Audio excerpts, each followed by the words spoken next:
আপনাদেরকে একটা জিনিস দেখায় চলেন। এই যে নদীটা দেখতে পাচ্ছেন, এখানে সবসময় 8 থেকে 10টা তেলের ট্যাঙ্কার জাহাজ আনলোডের অপেক্ষায় থাকে। এখন দেখেন একদম সম্পূর্ণ ফাঁকা।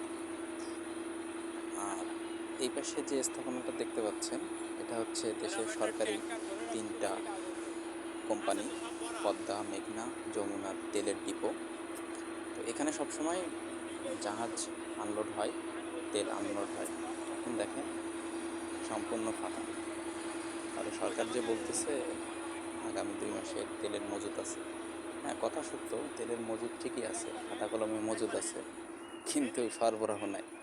আর ভাই, সরবরাহ না থাকলে অবস্থাটা যে কি, সেটা যারা ফিলিং স্টেশনে যাচ্ছে তারাই টের পাচ্ছে।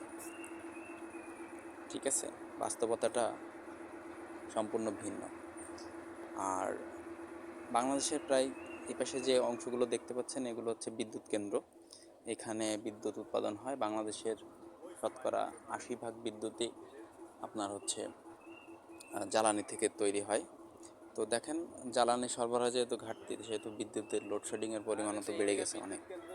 ঠিক আছে, আর এই যে যে ঘাটটা দেখতে পাচ্ছেন, এই ঘাটটা থেকে আপনার হচ্ছে লোকাল যারা এজেন্ট আছে তারা তেল এখান থেকে সংগ্রহ করে, এখান থেকে লোড আনলোড করে। তো এই ঘাটটাও এখন ফাঁকা পড়ে আছে। এই পাশের যে ঘাটটা আছে, এই ঘাটটা ফাঁকা পড়ে আছে, কারণ লোকাল এজেন্টরা কোনো তেলই পাচ্ছে না। ভাই, বাংলাদেশের কয়টা জায়গায় ফিলিং স্টেশন আছে? সবাই তো ম্যাক্সিমাম লোকাল এজেন্টের উপরেই নির্ভর করে বেশি।